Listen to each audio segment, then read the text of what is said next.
আসসালামু আলাইকুম রহমতুল্লাহি ওয়া বারাকাতুহু। সবাই কেমন আছেন? আশা করি সবাই ভালো আছেন। আমিও ভালো আছি। আজ আপনাদেরকে একটা গল্প শোনাবো।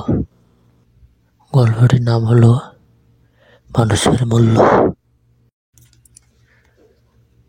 আমাদের পাড়ার মোড়ে রয়েছে একটি কামারের দোকান। কামার সারাদিন কাজ করে আর তার ছোট ছেলে সারাদিন তার পাশে থেকে বাবার মুখে নানান গল্প শোনে, খেলাধুলো করার চেয়ে বাবার মুখের গল্প শোনাটাই তার বেশি পছন্দের। একদিন তার ছেলেটি বলল,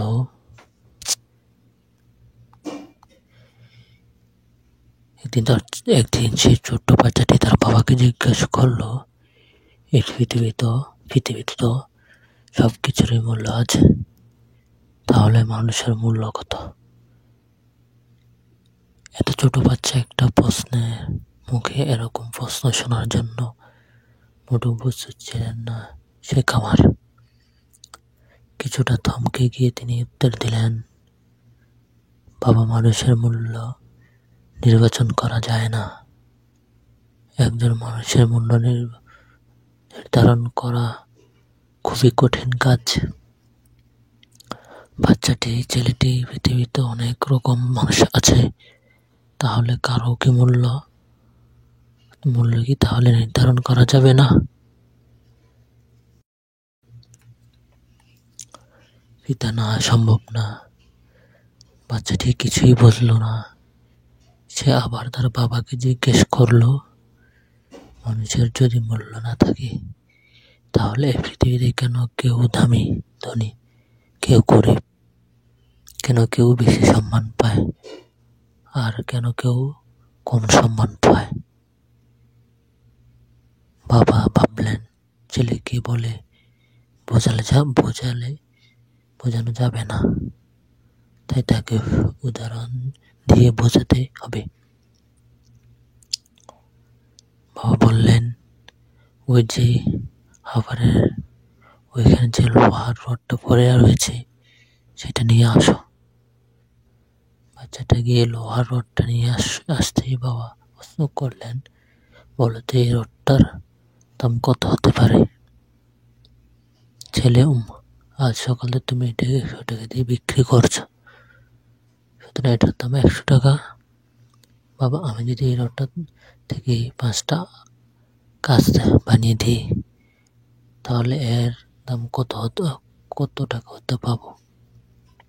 মা, একটা কাজের দাম তো 50 টাকা, তাহলে 5টা কাজের দাম 250 টাকা।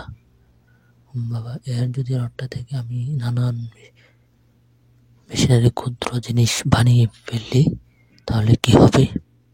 ছেলে, তাহলে তো এটা থেকে আরো অনেক টাকা পাওয়া যাবে, কারণ মেশিনারি জিনিসের দাম তো অনেক বেশি। এরপর বাবা ছেলেকে বোঝালেন, যেভাবে লোহা রডটি পরিবর্তনের সাথে সাথে তার মূল্য পরিবর্তন হচ্ছে, ঠিক সেভাবেই মানুষের মূল্য নির্ধারণ হয়।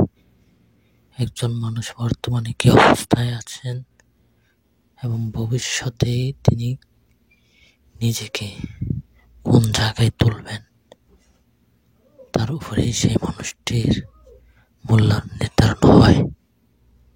ছেলে, তার মানে কোনো মানুষের মূল্য কেমন হবে তা নির্ধারণ করবে সে নিজেই।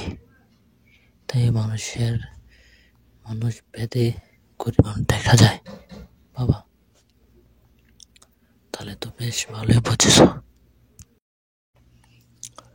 পিতা না, সম্ভব না। বাচ্চাটি কিছুই বুঝলো না।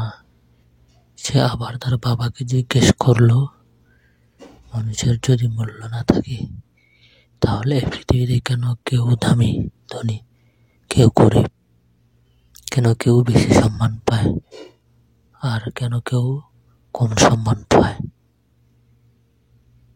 বাবা ভাবলেন ছেলেকে বলে বোঝানো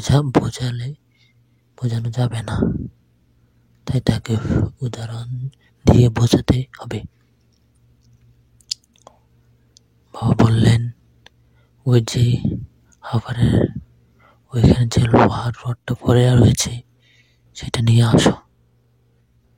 বাচ্চাটা গিয়ে লোহার রডটা নিয়ে আসতেই বাবা প্রশ্ন করলেন, বলো তো এই রডটার দাম কত হতে পারে? ছেলে, আজ সকালে তুমি এটাকে 100 টাকা দিয়ে বিক্রি করছো, সুতরাং এটার দাম 100 টাকা। বাবা, আমি যদি এই রডটা থেকে 5টা কাঁচ বানিয়ে দিই